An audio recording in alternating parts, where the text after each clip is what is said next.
When it comes to touring, Australian families have a pretty firm favourite. The Toyota LandCruiser Prado is the best-selling 4x4 wagon in Australia so far this year, just as it was last year, and the year before that, and the year before that, and so on. It's capable, practical, reliable, and for the most part, affordable. But this is the Prado Kakadu Horizon, a special edition that sits on top of the range. And while it looks pretty slick, you've got to ask yourself, can you have too much of a good thing? Do you really need a premium Prado? Well, let's find out. Let's lay it out before we get too far. The Prado range starts at $54,000 before on-roads for a GX manual. It's the same shape, same engine, still four-wheel drive. You move up to GXL, then VX, then Kakadu at around 85 grand. The Horizon adds $5,000 to that, meaning that this car is the best part of $100,000 on the road. And, almost insultingly, you can get this magnificent peacock black paint on the basey too. So to find out if we've passed peak-Prado here in the wind, we'll check out the boot, all 3 rows of seats, have a look at the gear around the cabin and then head off-road to see why the Toyota has such a good reputation in the dirt. Plus, if you hang out till the end of the clip, I've got a little secret that I'll share with you. As always, hit subscribe to stay up to date with all the latest reviews and comparisons, and don't forget to hit the bell icon to receive a notification every time a new video is published. Questions, comments, suggestions, hit us up in the comments area below. I'm particularly keen to understand what a top spec Prado costs in your market and which one you think is the pick of the range. All right, without any further delay, let's hit the road and see how the big guy handles some highway touring.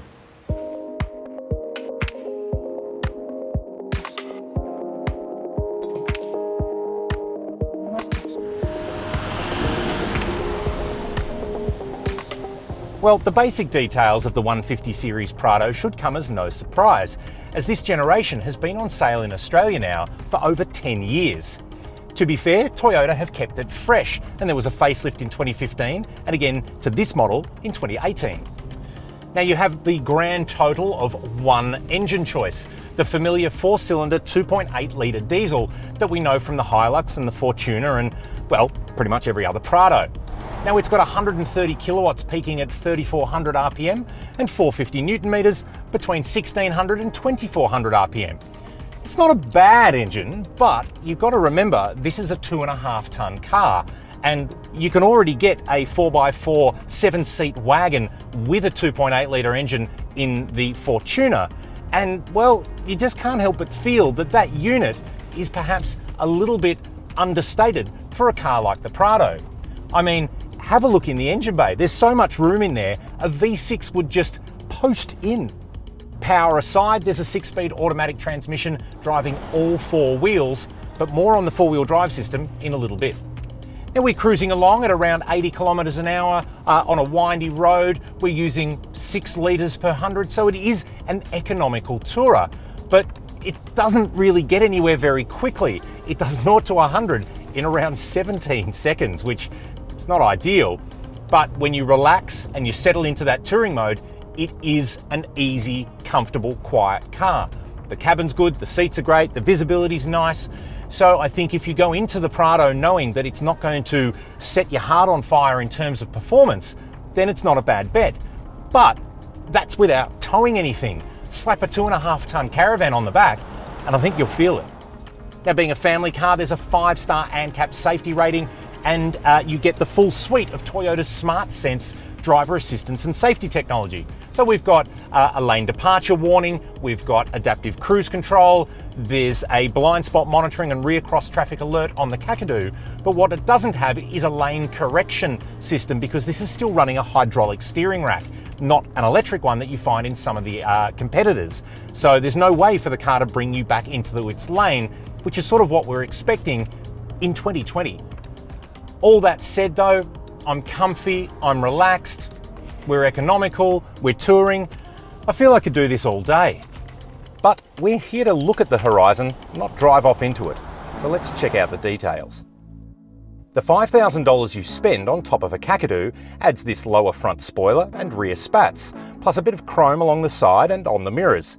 The lovely peacock black paint, along with any other pearl or metallic options from the 9 choices available, is normally a $600 option, but is included as part of the pack. You also get rear USB points, cool light-up side steps, less cool clear tail lights, and a badge. And that's it. It looks good, but is it $5,000 well spent? I'm going to go with no. Now, we've also gone for the flatback option, which is a no-cost choice across the Prado range. This takes the spare tyre from the door to under the floor, which makes the door lighter to open, but also removes the secondary fuel tank, leaving just an 87-litre one.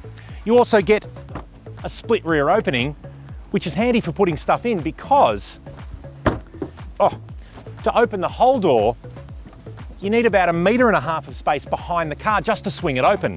It's not very convenient. Now, with all 7 seats in play, you get this 120-litre Parcel Shelf, which is all but useless. There is a convenient 240-volt style power outlet, which is great for charging camera batteries for us, because that's basically all that will fit.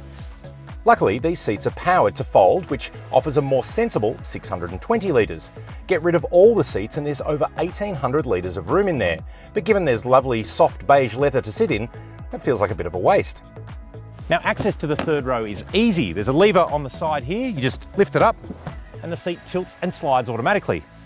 Okay, well, I've folded that seat down so you can see me, and I've had to move the second row forward 1 click so that I've got enough legroom at 6'3". But otherwise, I'm reasonably comfortable back here. My head fits, there are air vents, there are cup holders. I can see this is going to be an okay place on a long trip. The second row, though, looks like it's a little bit more suited to someone my age. Okay, well, as you can see, I've got a little bit less legroom here than I expected, thanks to selfish James back there. But both these seats are on rails, so when I move it back and, well, maybe leave that for shorter people, I've got stacks of room here. The bench is really comfortable. It's a really nice place to spend time. Now, as noted earlier, the Horizon scores 2 USB charge points here, but the neat climate control interface is the same as what you'll find on a GXL.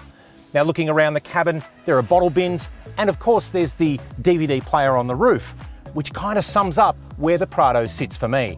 In a world of video on demand streaming, this thing still requires a disc. It's old, and it gets even more noticeable up there. Well, as I said earlier, it's comfy and roomy up here, and you get the cool stop touching your brother or we turn around and no one gets ice cream mirror, its exact name. But it all just feels old. Now, don't get me wrong, like all Toyotas, it feels very solid and well built, but there's close to 100 buttons here, including 3 to adjust the time on the 1970s 7-segment display clock. The 8-inch touchscreen interface is dated and the menu's confusing, and the cameras, of which there are a few, feel like you're watching a VHS security tape. There's no Apple CarPlay, no Android Auto, no wireless charging. There is a fridge though. There's lots of stuff and it all works, but at this price point, you could be cross-shopping a Land Rover Discovery or Audi Q7 and come even close to the BMW X7, all arguably more premium and certainly more modern. So if not for outright power or a modern premium experience, why would you be looking at a Kakadu? Well, I'll show you.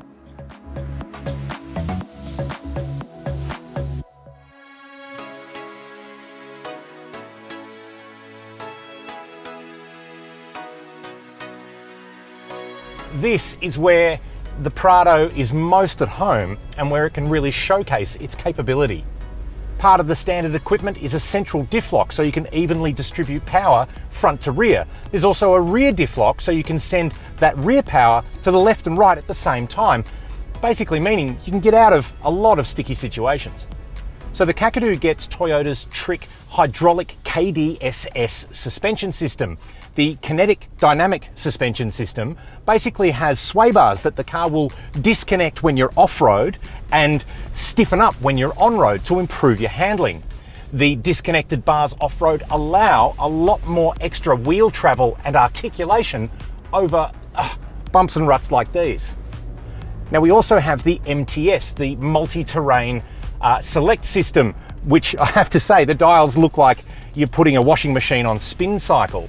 Now, these are like you see in cars like Land Rover, Range Rover, where you can define the type of terrain that you're driving over, and the car adjusts inputs for throttle, traction control, braking, and the like.